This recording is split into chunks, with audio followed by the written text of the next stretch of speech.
My name's Stuart. I live in Kent and I'm in the London clinic today. First became aware of my hair loss when I was in my late teens, still at school, when I noticed that my hairline started to recede backwards. And it wasn't really too much noticeable at that sort of time in life really, because it was the fashion in the early 90s when I had a curtain style hairstyle and long hair on top. You wouldn't believe it, but I did have long hair on top, so it wasn't really noticeable.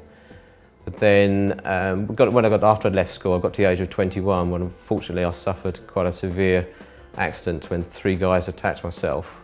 It left me with head injuries. And when I had the head injuries, the doctors had to really remove all my hair and operate on my skull because it was fractured in many places.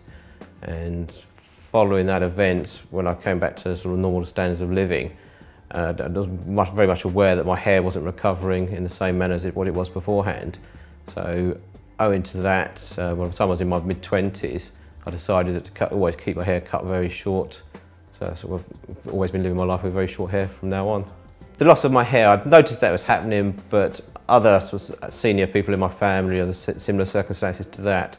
So I'd really understood that's likely to happen to myself. So it wasn't really a shock, but it was something that I would have preferred not to have happened, but it was really, I had to take it with just what was quite natural in my family. When I was in my sort of late 20s, I started to notice that I prefer my hair loss not to be the factor. So it does dent your pride and your self-image. You prefer that not to be happening really to you. So I looked into it then, and other than hair transplants, which I really didn't fancy the idea of having that sort of severe sort of surgery for hair transfers, I really wasn't impressed with that idea of that, so I just had to, I began just to live with what the natural cause of my hair loss was going to be. It's just coincidence. One evening, late at night, I was flicking through the channels, deciding what to watch for one evening, and I came across a channel on BBC Three. There was a programme regarding lots of more younger individuals with certain parts of their body they were unhappy with, and then there was one individual on there that happened to be a professional dancer that was much more in the sort of public eye all the time, and had a similar sort of, he was receding, his hairline was receding, and then he spoke about the scalp pigmentation operation that he was looking forward to taking place. And that led me to that. I'd never heard of scalp pigmentation myself beforehand, so I typed that into the Google search to find out more about it, and then it became about his hair clinic here in London, and took it from there. I'd done a little bit of research on the internet, and there was only 2 or 3 other sort of clinics that I heard of, and I picked this one out to begin with primarily because it was quite reasonably sort of close to myself in London here. Living in Kent, it's not too far away to travel, and after going through the website, and there's a very good presentation regarding all the different sort of photographs of other patients, together with any background information of what the operation involves and the details like that. So I felt very confident about his hair clinic.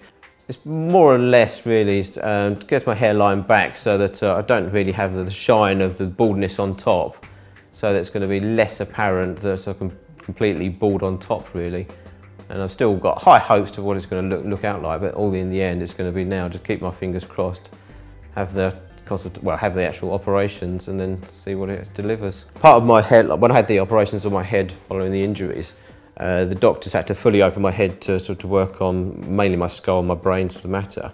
So they had to really, completely shave my head off completely, 100%, and then cut me open from ear to ear to then peel back your head to work inside the head, and they fitted a titanium plate to fit the skull back together and just tidy up as much as it could do. And all of this was happening whilst I was in a coma myself, so they carried out their operations to fix it as well as they could. And then following after that, I healed up, and you can just still see the scar marks, and I've got a couple of scar marks on the back of my head. Hopefully the skin pigmentations, they'll be able to cover up those scars and make it look like I've got a natural hairline all over. I'm not really concerned, and I understand that the operation itself is not going to probably be, there might be a small element of pain to it, but I'm very comfortable with that. Other times I've been in hospitals, I've had other things done to me which is not very comfortable at all either.